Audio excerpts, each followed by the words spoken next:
Hey guys, we're gonna share a story with you today about Belle, the last mule at G's Bend. And we're gonna have Grace right here helping us, since these are some of her equine cousins. And Oso says he likes to read, so he's coming along, go listen to the story too. It says tomorrow is Martin Luther King Day. And this story pertains to that. So let's read about our neighboring county, Wilcox County, and Belle, the mule at G's Bend. Alex sat on a bench outside the store. He wanted to go and play, but his mother had told him to wait for her. There was nothing to do at the porch but wait and watch an old mule eating in the garden across the street. There's no breeze, nothing. So still, Alex could hear the mule munching on a row of bright collard greens. He watched as the mule's big fuzzy ears twitched away a pesky fly. An old woman walked slowly up the steps. She sat down next to Alex and fanned herself. He looked at her out the corner of his eye. She was watching the mule, too. She said, "Well, myself, I like collard greens cooked with some ham and spiced with vinegar." He just smiled. She said, "I was thinking how that old mule sure can eat some collards." "Is it allowed to? I mean, it's someone's garden after all," he said. "Oh, Belle, she can have all the collards she wants to. She's earned it." Said, "I let her loose, you see, 'cause that's my garden. See, I just sit in the shade and rest a bit before I took her out." "My name's Miss Petway, son. What's yours?" "I'm Alex," he answered. "Well, Alex, there's enough greens for both of us. And Belle, she's a very special mule. She's a hero here in G's Bend." "A hero? Why?" "Now that's a long story, but if you have some time to sit, I'll tell you about it." She said, "G's Bend has always been poor. There's not much here but farmland. We needed mules to help us work, and not many could afford a car." "How'd you get anywhere?" said Alex.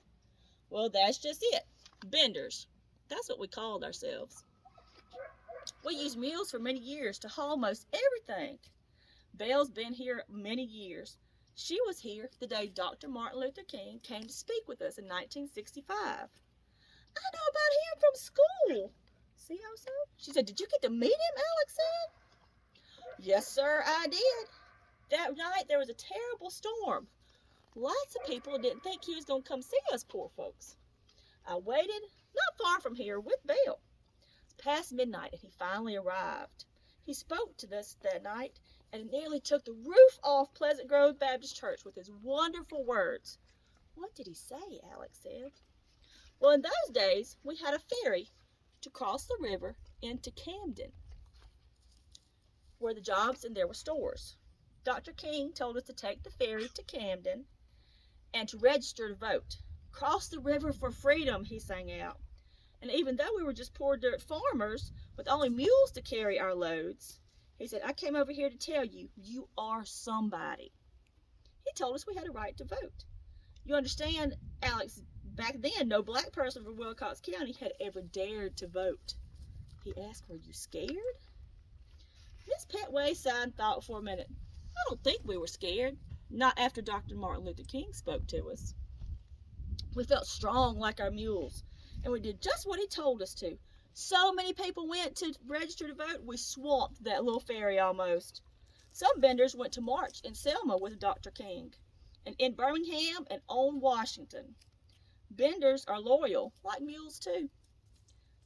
"We read about those marches in school," Alex said. "Mm-hmm." Said, "The next thing we know, the ferry was shut down, and we must have scared everybody. The sheriff was a big bully. He wanted to keep us in our place, and he told them to close the ferry. So when it came time to vote, we didn't have a way to cross the river. But we wouldn't be stopped. Benders, like old Belle here, not fancy, but we're strong and steady and stubborn. We filled our cars as many people as can fit, and then our mules carried wagon loads of people around the river all day to vote. Took half a day to get there by mule, but it was worth it. Folks in Camden sure were surprised." "You showed them," Alex said. "Is that why Belle's your hero?" There's more to it. A lot of people in Camden lost their jobs because they voted. Things got bad, no jobs. We had no money for food. So some of us joined the Freedom Quilting Bee in Alberta, and eventually we started our own. We called ourselves the G's Bend Quilters. They probably made quilts much like the one you see back behind here. You see the G's Bend? It always made beautiful quilts. Some of the most beautiful quilts in the world were made right there in G's Bend. Soon they were sold all over the United States, and they became famous for their beautiful quilts. That's why I'm here. My mother came here to shop for a quilt today, Alex said. Well, that's a happy ending, isn't it? Oh, but that's not the end of the story. Not for Belle the mule. Alex, do you remember learning in school what happened the 4th of April, 1968? That's when Dr. King got shot, wasn't it? And he felt the sadness. Yes, everyone in G's Bend was grieved. Miss Petway took a deep breath and looked out into the trees. A slight breeze seemed to shuffle the leaves. We got a phone call asking if our mules could pull Dr. King's coffin during the streets of Atlanta. They wanted to use our mules, not any fancy draft horses, because mules take their time, they work hard, and they never back down. Mules aren't pretty, but they are somebody. It meant so much to us that Benders could honor Dr. King's memory. Belle and another mule named Ada were loaded into a truck, and they began their journey to Atlanta. But as usual, it wasn't going to be easy. Policemen stopped them. They threatened to arrest the drivers for not having papers, told them to turn back. But we got word to Dr. King's headquarters about what happened, and they called the police. They told them how shameful it would look on TV. They refused to let our mules pull the funeral train. After that, we got escorted right on into Atlanta. Belle pulled Dr. Martin Luther King's coffin? Yes, sir. Belle and Ada proudly pulled the wagon there 3.5 miles through the streets that were full of grieving, weeping people. They kept moving, slow and steady, although thousands of arms and hands were reaching out to them. They didn't back down. They didn't get scared. They just kept going. The funeral was televised all over the world. 60,000 people came to the church, and more lined the streets.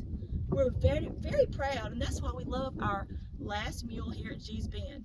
And that's why I let Belle eat all the collard greens she wants. She turned and looked at Belle. Oh, Belle stopped her munching and looked at them, and they laughed. Well, I guess she's had her fill. Do you want to go meet her? Yes, ma'am. Alex looked into the mule's eyes and thought about all the history she had seen. Thank you for telling me about Belle.